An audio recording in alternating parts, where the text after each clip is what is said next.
May 1st, 1941.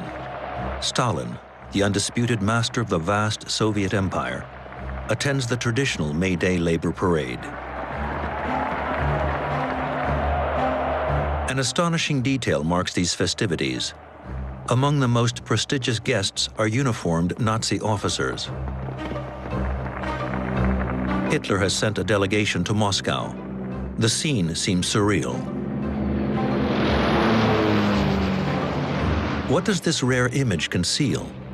Widely considered polar opposites, the two dictators had more in common than we might think.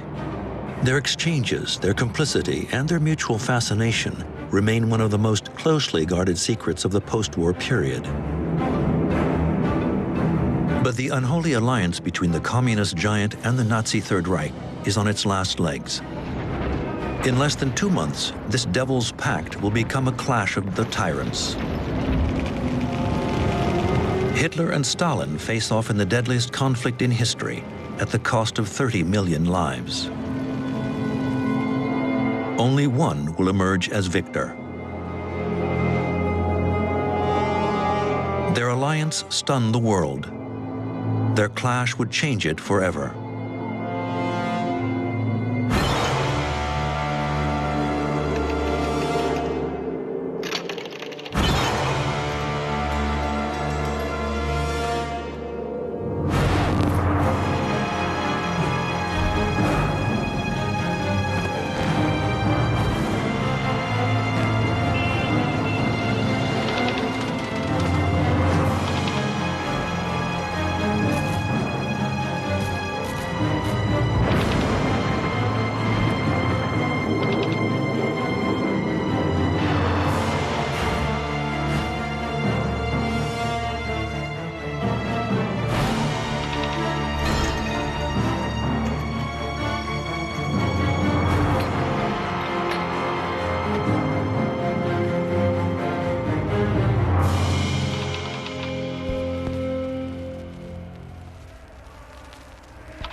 January 30th, 1933, Hitler is elected Chancellor of the Reich. He owes his success to himself, or so he believes.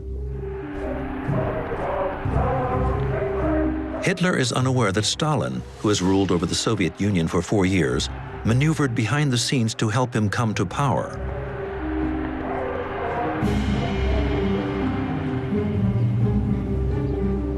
The master of the Kremlin prefers a fascist Germany to a democratic Europe united against him. By ordering the German communists to run against the left in the 1933 elections, he knew he was increasing Hitler's chances of gaining power. Stalin is playing with fire. He has not read Mein Kampf, the Führer's ideological program published in 1925. And yet in it, Hitler had spelled out his intent to crush the Soviet Union and repopulate it with Germans.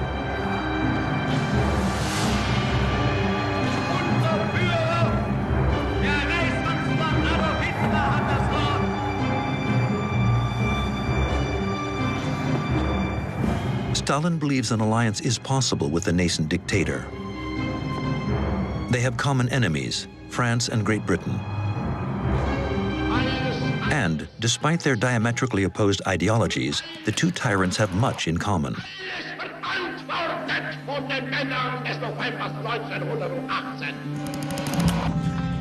Cosseted by loving mothers, raised in hatred of their fathers, both came from humble lower-middle-class upbringings.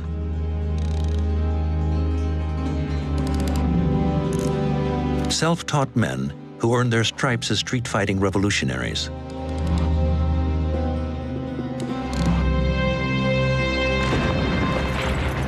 Hitler found his calling in the butchery of the Great War, Stalin in the Revolution of 1917.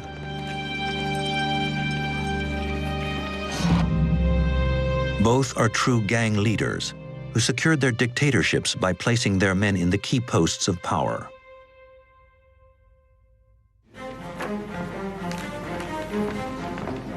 In Hitler's entourage, the gang revolved around three men. Heinrich Himmler, the regime's chief of police. Infatuated with the occult, the former chicken farmer became head of the SS, Hitler's protection squad.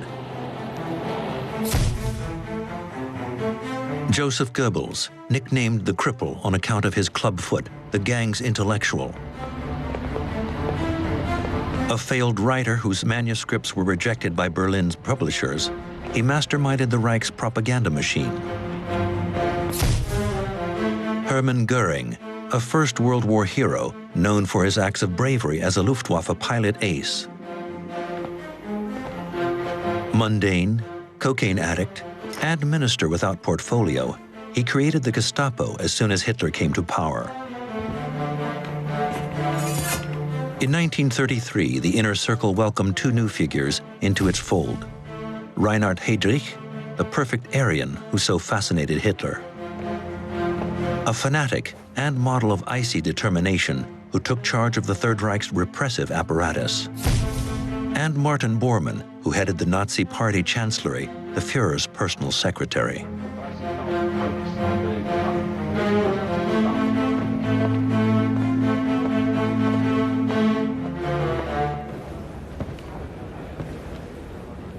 Stalin's gang changed constantly. At its core were the men who had known him during the heroic days of the Revolution of 1917. General Voroshilov,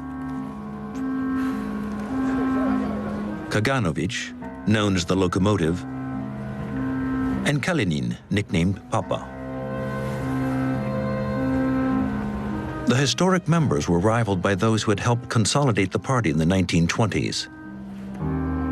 The loyal Molotov, the regime's future number two.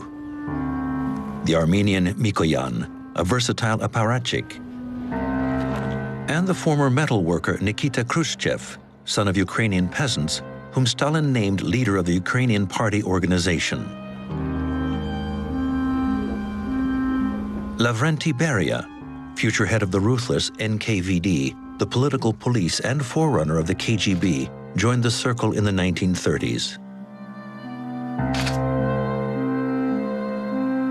They were all mass murderers, responsible for the extermination through famine of between 2 and 5 million Ukrainian peasants in the early 30s, and the incessant purges that marked Stalin's reign.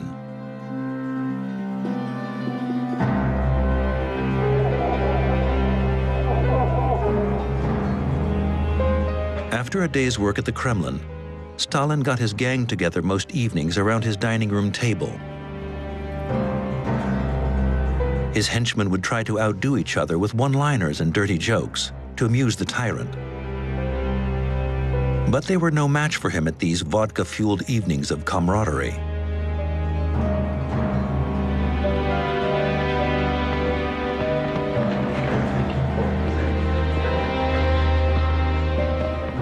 In 1933, the stance to adopt vis-à-vis Hitler is the subject of heated debate. The gang's members are worried about his anti-communism and blatant militarism. If Hitler represents a threat, retorts Stalin, what better way to eliminate it than by allying ourselves with him? An alliance with Hitler would also enable them to make a united stand against France and Great Britain, their common enemies. Hitler has just come to power when Stalin secretly dispatches envoys to Berlin to make contact. The attempt ends in failure. For the time being, Hitler refuses to have any dealings with Stalin. There are more pressing matters.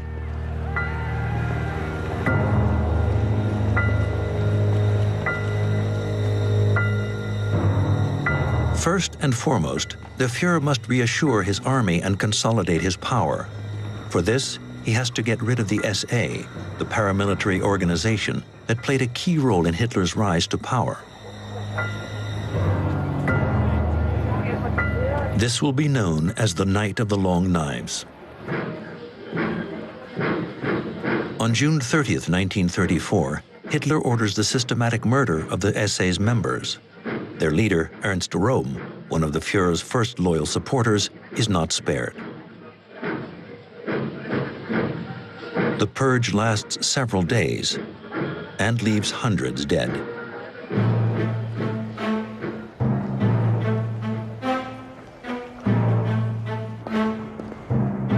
At the Kremlin, Stalin is impressed by the massacre.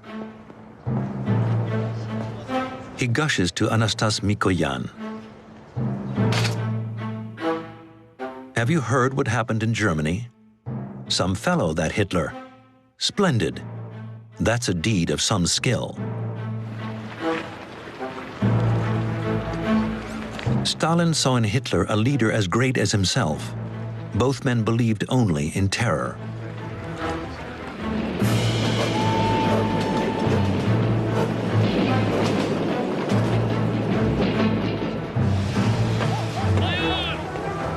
Since his accession in 1929, the master of the Kremlin has developed the Gulag system of special camps, shooting huge numbers and banishing hundreds of thousands of so-called class enemies to the margins of his empire.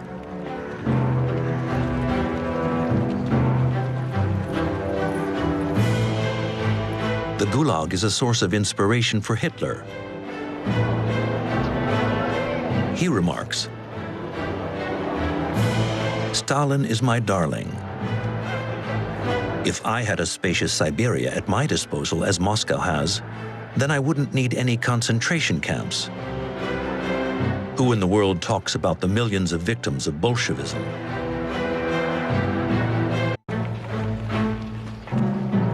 In the spring of 1933, after just a few months in power, Hitler orders a ruthless crackdown on the communists, the Jews of Bavaria, and the Democrats.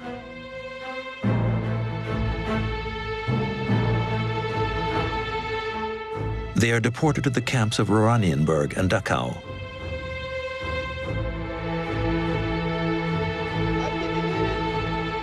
Stalin's entourage protests about this crackdown that has wiped out the German Communist Party.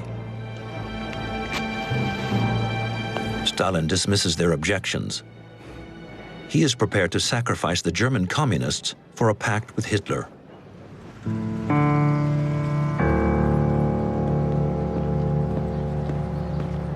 But how can he persuade the Führer, who has refused all dialogue with him so far? Stalin must make gestures of goodwill. He is aware of Hitler's fanatical anti-Semitism.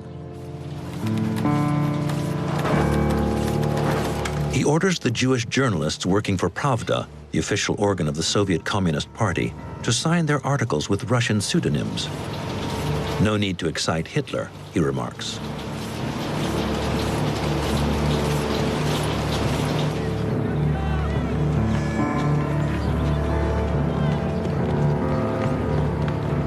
This has no impact whatsoever. In 1936, despite Stalin's renewed attempts at rapprochement, Hitler does not budge.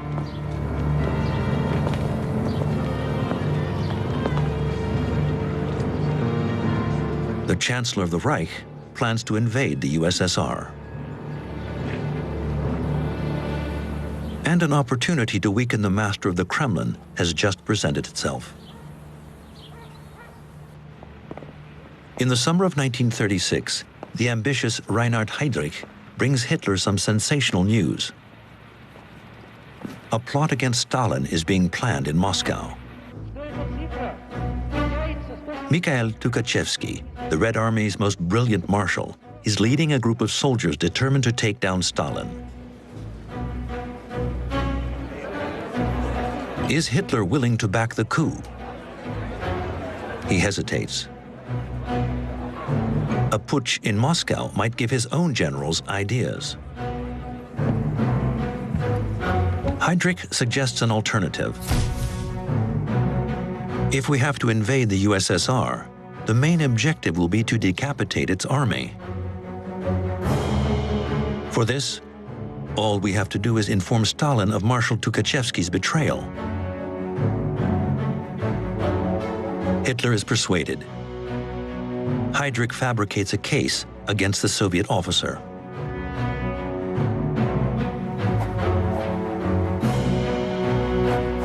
The dossier ends up on Stalin's desk, but he is not surprised.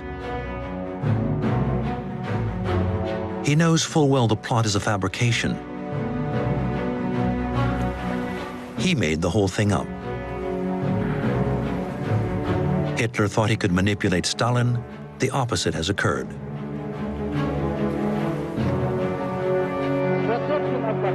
Stalin was out to get Tukhachevsky. The very popular Chief Marshal had repeatedly warned the Soviets about the dangers of Nazi Germany and the strategy of rapprochement with the Führer.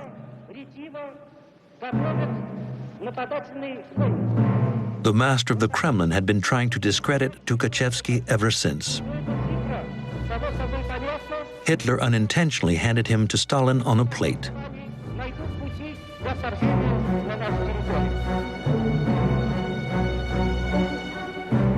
Tukhachevsky is arrested and executed on June 12, 1937.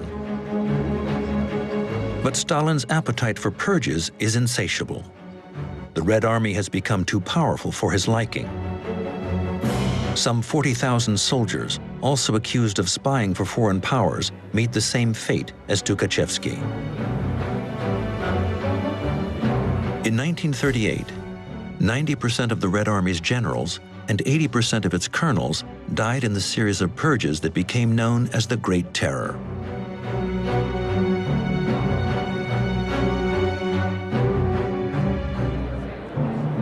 Although he was expecting to see heads roll, Hitler is surprised by the extent of repression which has literally decimated Stalin's army.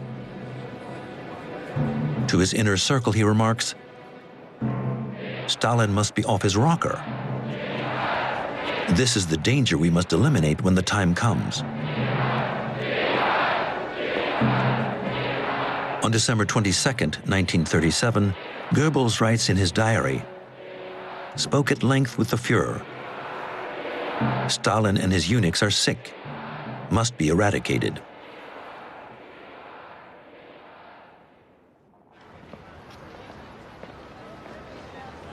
But invading the USSR is not yet on the agenda. Hitler's priority, his great obsession, is the Jews. The Nuremberg race laws have already excluded them from German society. Hitler has been thinking about throwing out the 500,000 German Jews since 1924, but he now has a more radical solution: the extermination of the Jews of Europe.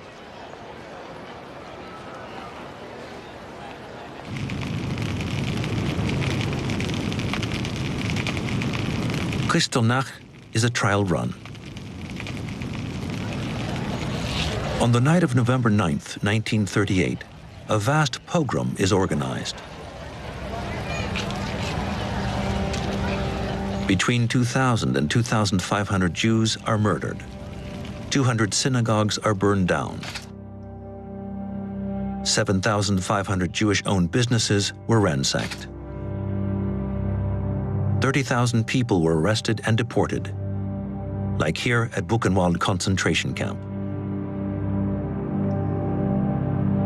For Hitler, the idea is to gauge the reaction of the German public and of his foreign enemies.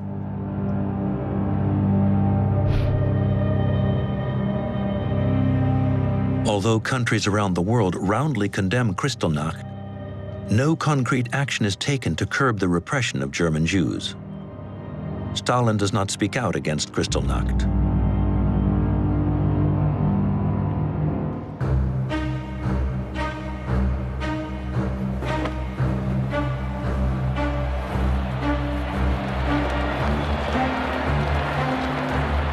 By the end of the 1930s, the two dictators have crushed all opposition.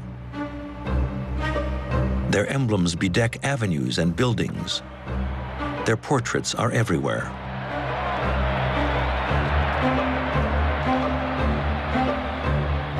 They can indulge their narcissism unchecked.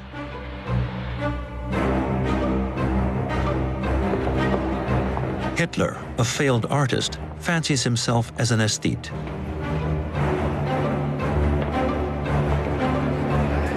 He has a passion for classical art and architecture.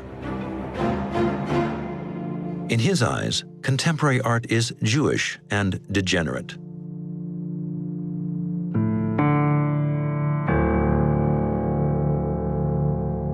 He shuts himself away for hours on end with the fiercely ambitious architect Albert Speers to study the plans and mock-ups of his monumental projects.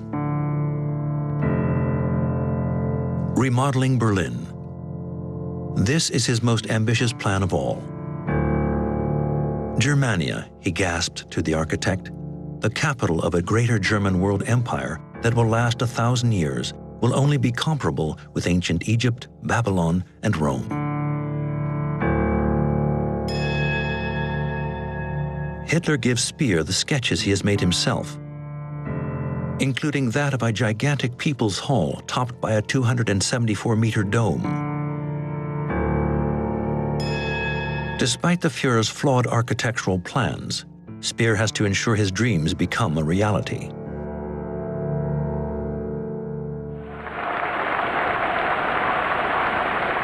But Hitler's dreams are somewhat tarnished when he hears that Stalin's new palace of the Soviets will be taller than his domed People's Hall.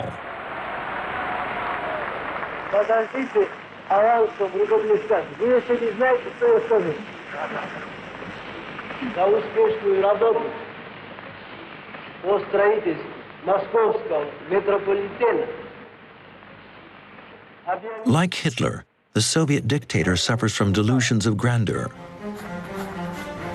He too wants to remodel his capital. The mock-ups made by the regime's architects reveal a futuristic city not dissimilar to Fritz Lang's Metropolis.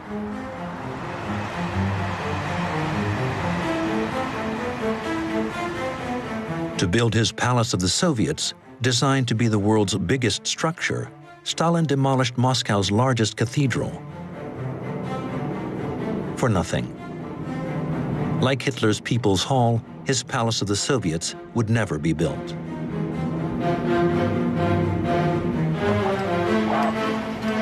In Berlin, Hitler overtakes his Soviet counterpart. He complains to architect Albert Speer that the Reich Chancellery is too cramped. Hitler wants a palace more imposing than the Kremlin. I need grand halls and salons that will make an impression on foreign visitors, especially on the smaller dignitaries. The cost of the project is immaterial, but it must be completed very quickly and yet still be of solid construction.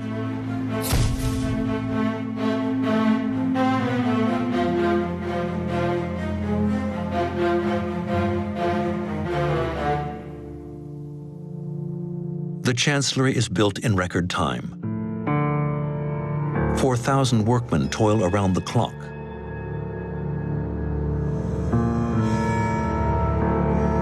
In January 1939, the new Reich Chancellery is ready for its occupant.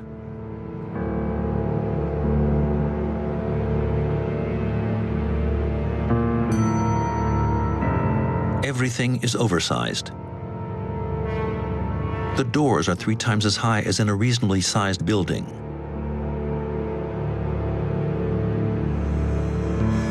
The Führer's own office is 4,000 square meters in size.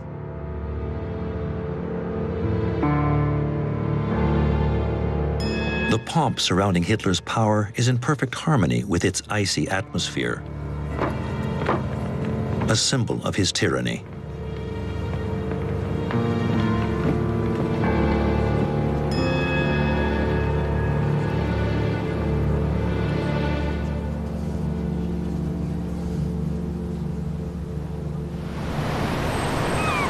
These monumental projects go hand in hand with the dictator's colonialization plans. Hitler and Stalin see colonialization as a means to expand their territory and perpetuate their power. Stalin uses the inmates of the Gulag to settle the most hostile regions of his empire and extract their resources. Eastern Siberia, in particular, is home to the largest gold and tin deposits in the world. To meet manpower needs, arbitrary mass arrests take place in every town and city in the Soviet Union. The prisoners are deported to the farthest reaches of Russia and reduced to slaves.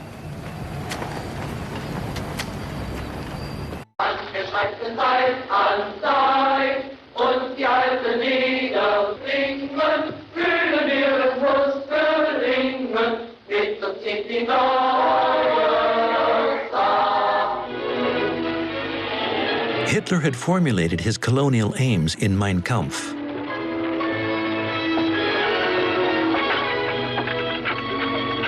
Lebensraum, or living space, would be erected on the ruins of the Soviet Union, as these propaganda images illustrate.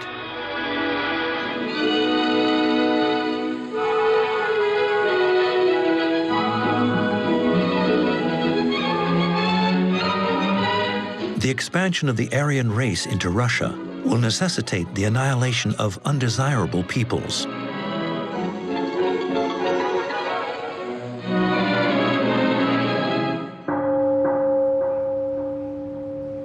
As for Stalin's monumental projects in Moscow, Hitler swears to put an end to them by killing two birds with one stone.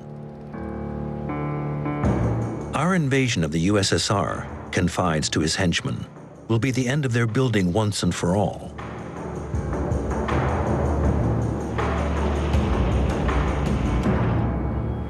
Meanwhile, Hitler wants to unite all German-speaking people in a greater Germany.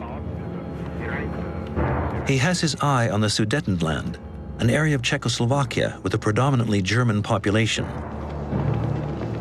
Czechoslovakia's allies, Britain and France, agree to let Germany take it over in order to avoid war. A treaty is signed in Munich on September 30th, 1938.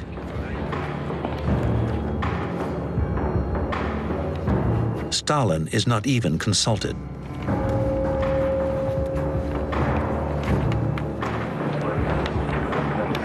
He sees this as a diplomatic slap in the face and a warning shot.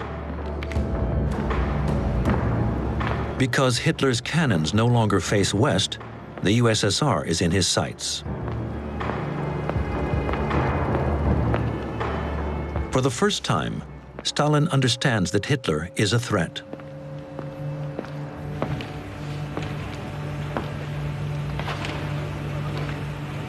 Ten years after it was published, Stalin decides to have Mein Kampf translated.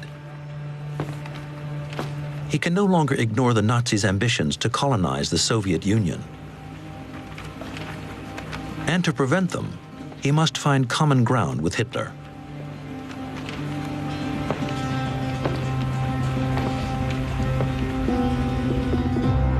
The gang is summoned to an emergency meeting. Gathered round the dining room table are the main members of the Politburo: Kaganovich, Molotov, Zhdanov, Vorochilov, and Mikoyan. Stalin is furious. The British and French want to encourage Hitler to attack the USSR.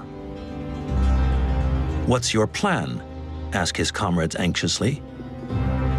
"To ensure Hitler comes to the negotiating table of his own accord," replies Stalin.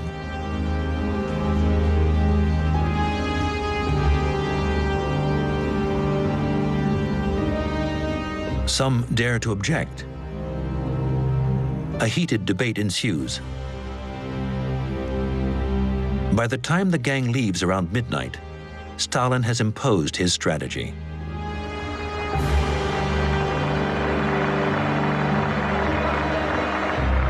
March 10th, 1939. To everyone's surprise, Stalin flatters Hitler at the 18th Communist Party Congress. He declares that the Western democracies are the warmongers, not Hitler. Portrayed as a man of peace, the Chancellor of the Reich is exonerated from all responsibility.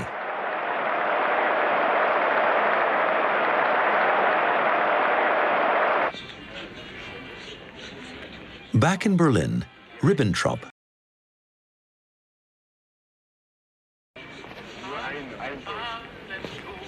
He seizes this opportunity to convince Hitler that a pact with the USSR would be in the Reich's interests. For once, Hitler pricks up his ears. He wants to take over Poland as soon as possible, knowing Stalin has his eye on it as well. A non-aggression pact with the USSR would enable the two tyrants to share the country. Let's test the waters and see where it gets us, he declares.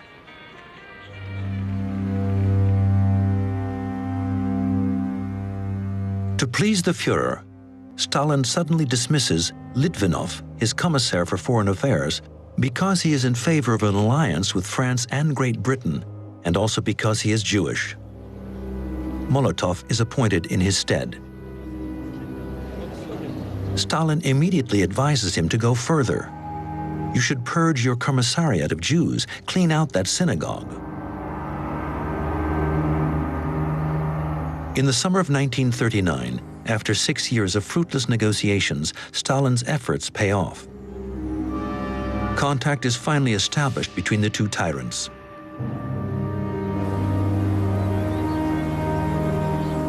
But just as the talks are about to commence, Stalin goes silent. In a position of strength for once, he makes the most of it. In his fortress in the Bavarian Alps, Hitler grows impatient. The invasion of Poland is planned before the onset of winter. To have free rein, the Führer must finalize a pact with Stalin without delay.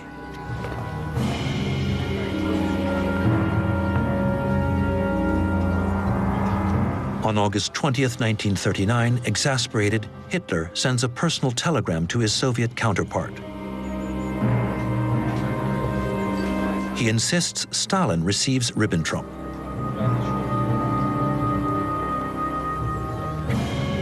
Stalin again plays hard to get.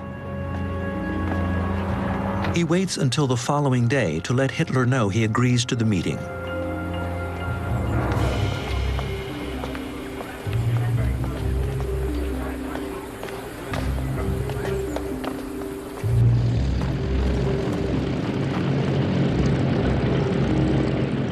August 23, 1939, Ribbentrop, the German foreign minister, arrives in Moscow.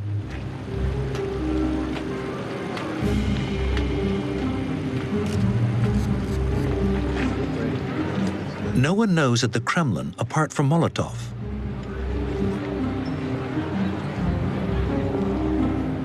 To divert attention, Stalin has organized a duck hunt for the gang's other members.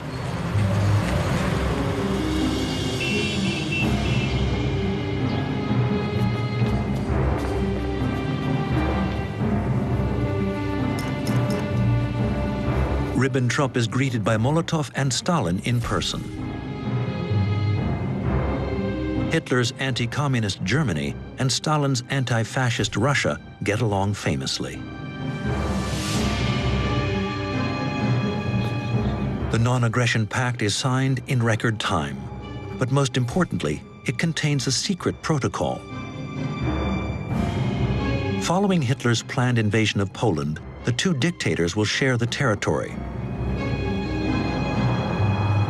Stalin will also gain control of the Baltic states. The signing is celebrated with champagne and vodka. Stalin raises his glass and says, "I should like to drink to the Führer's health. He is an astonishing man. For many years now, we have been pouring buckets of shit over each other's heads. We must gradually accustom public opinion to the new relationship resulting from this treaty." As Ribbentrop makes to leave, Stalin takes him to one side and whispers in his ear, "I give you my word of honor that the Soviet Union will not cheat on its partner."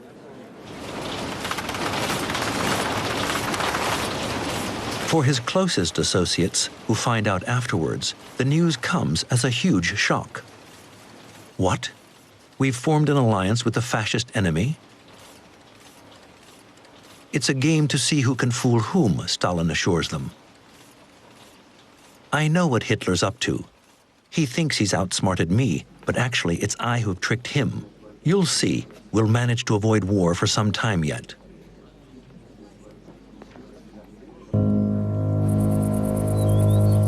At the Berghof, the champagne is cracked open as well. On the terrace, the court gazes at the sun illuminating the mountain. The last act of the Twilight of the Gods could not have been staged more effectively, remarks Speer. It looks as if it is bathed in blood, adds Hitler. Then turning to Goebbels, he says, "This time things will not take their course without violence." One thing worries Hitler, though. It is rumored Stalin is Jewish. This is why he asked Ribbentrop for photographs taken at the signing. Hitler studies Stalin's face carefully, particularly his earlobes, supposedly a sign of Jewish racial identity. He sees they are not ingrown and Jewish. Hitler is reassured, maybe even charmed by his arch-enemy. That Stalin is a handsome brute, he declares, but I have to admit he is a devil of a man.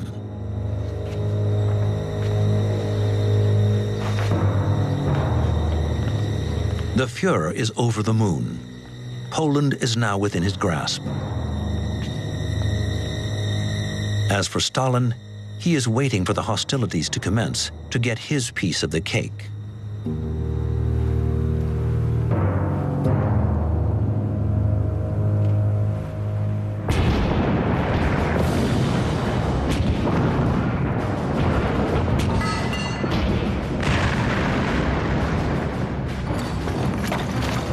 September 1st, 1939.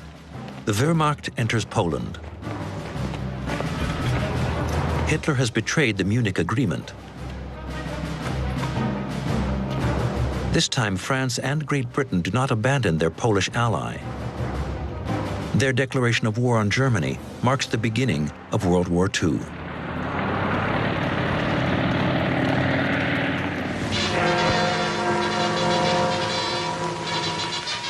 The fateful hour of 11 has struck, and Britain's final warning to Hitler having been ignored, a state of war once more exists between Great Britain and Germany.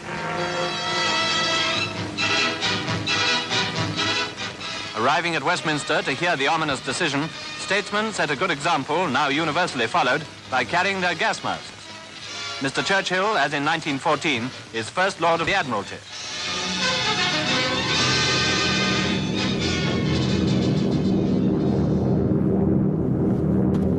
Hitler is shaken. He had not expected such a reaction from France and Great Britain. They will have to be dealt with seriously, brought to their knees. Stalin's strategy has paid off. An alliance with Hitler against the Western democracies. Stalin respects the pact to the letter. He supplies the raw materials demanded by Germany, but not only.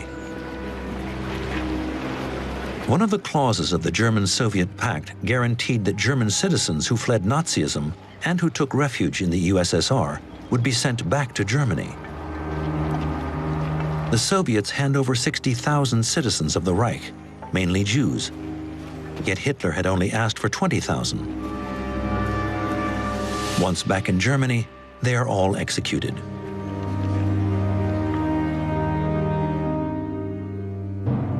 The Führer even comes across a flattering article in the pages of the Soviet daily Izvestia. Did Stalin himself write it? In any case, comments Goebbels, the Russians have kept all of their promises so far. On September 17, 1939, some 2 weeks after the start of the German invasion, the Red Army invades eastern Poland and the Baltic states. Defeated, Poland is soon carved up, plundered, and slaughtered.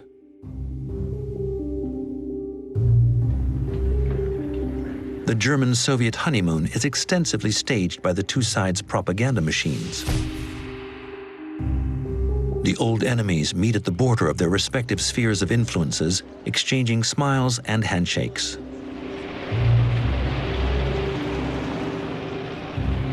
Joint military exercises with units of the Wehrmacht and the Red Army are even held on the borders of Poland.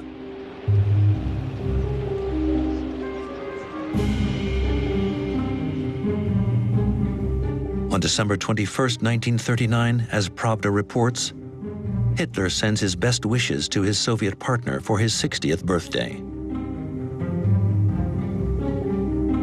Stalin promptly thanks him. He ends his telex with these words: "The Soviet-German friendship, sealed with blood, has every reason to be long and lasting."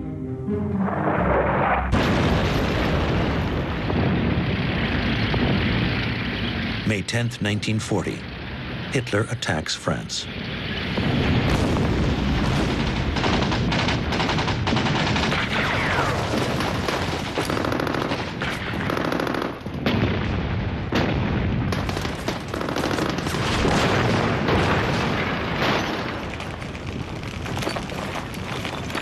After just 6 weeks of fighting, France, one of the world's major military powers, surrenders. Stalin is worried. While the German army was busy on the Western Front, the USSR was safe. This lightning victory over France could encourage Hitler to turn his eyes eastwards again and attack Soviet Russia.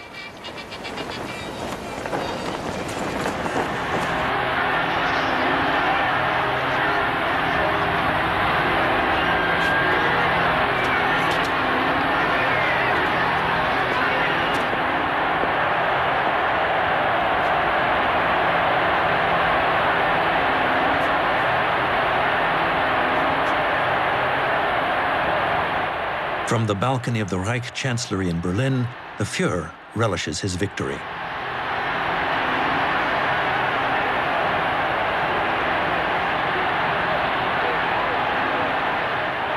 Great Britain has not surrendered, but thanks to the devastating Luftwaffe air raids, it no longer poses a threat. Hitler is free to focus his attention once more on invading Eastern Europe.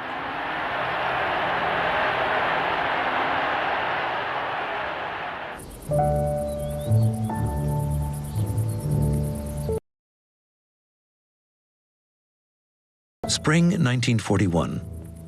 Hitler is back at the Berghof, far from the battlefields. His inner circle of Nazi leaders has joined him with their wives and children.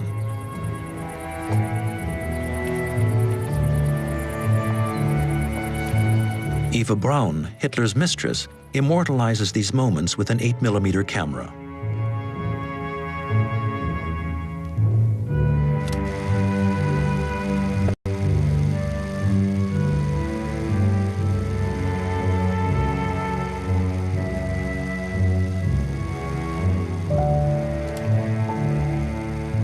The Führer happily poses with Blondie, his German shepherd, but refuses to be filmed with his favorite dog, a black Scottish terrier, more suitable for a female companion than a man of his position.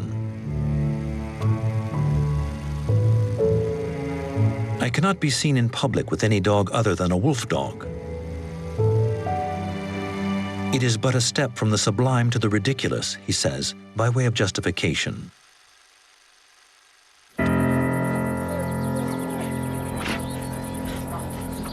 The Germans are unaware of Eva Braun's existence. Hitler carefully cultivates his image as a single man, devoted to his country and mission. Although he admires Eva Braun's athletic figure, he reduces her to a decorative role and belittles her intelligence.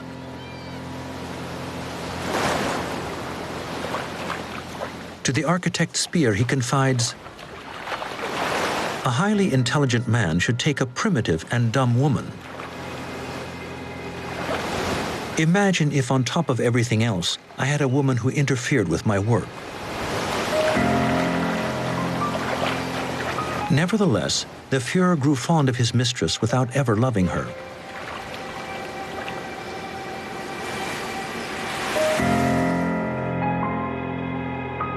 Hitler was only in love once in his life. Her name was Geli Raubal. She was his niece.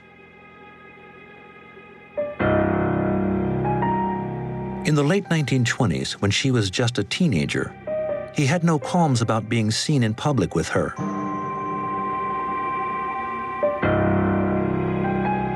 But Hitler's possessiveness ended up destroying her.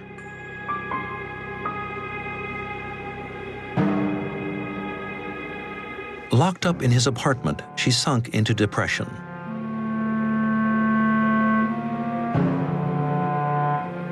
Geli Raubal eventually committed suicide with Hitler's own pistol.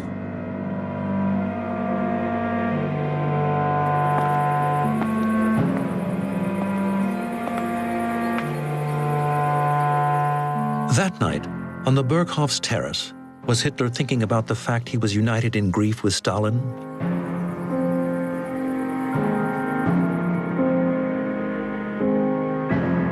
Stalin lost his wife too. Nadia Alliluyeva took her own life because she could not stand living with him anymore. Geli died in 1931, Nadia in 1932.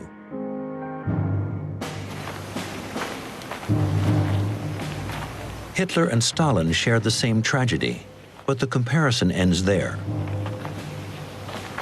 Hitler intends to renege on the German-Soviet pact. It's a game of deception.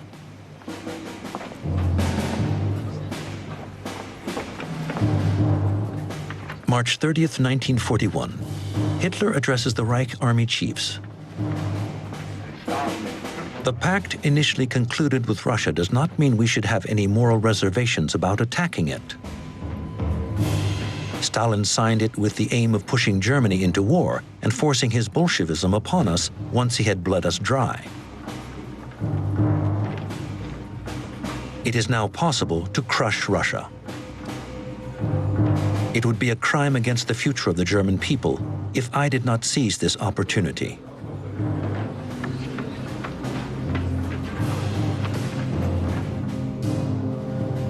Hitler has every reason to be confident. In the space of just 3 years, he has conquered Austria, Czechoslovakia, Poland, Denmark, Norway, Belgium, Holland, France, and Yugoslavia.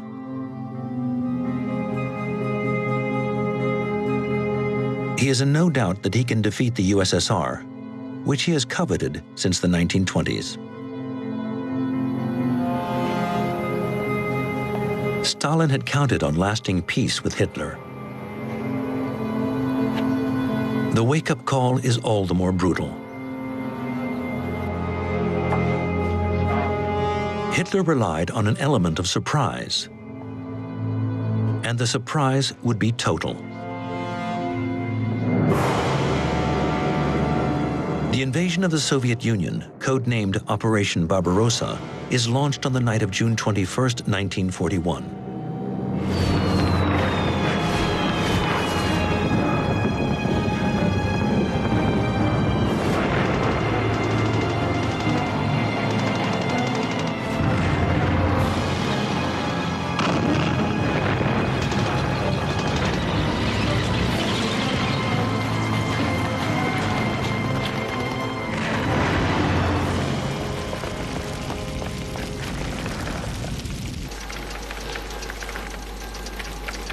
At 4:30 a.m. Moscow time, Army headquarters is inundated with telexes. Marshal Zhukov, chief of the Red Army's general staff, immediately realizes it is a large-scale invasion. He calls Stalin at his dacha. Germany has attacked us. We cannot cope. On the other end of the line, Stalin is visibly shaken. After a long silence, he replies, "Summon the Politburo to the Kremlin."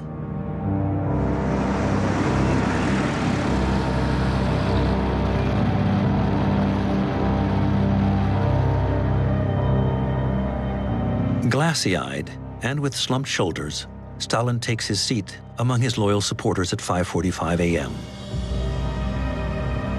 Hitler doesn't know yet, he still thinks. It must be the doing of seditious German generals. Molotov urges him to face the facts. The German ambassador has confirmed the news. It is war. Stalin sinks into his armchair. The German-Soviet pact was nothing but a smokescreen. Stalin refused to see the warning signs of the invasion. Until the very last minute, he placed his trust in Hitler, his alter ego, his best enemy.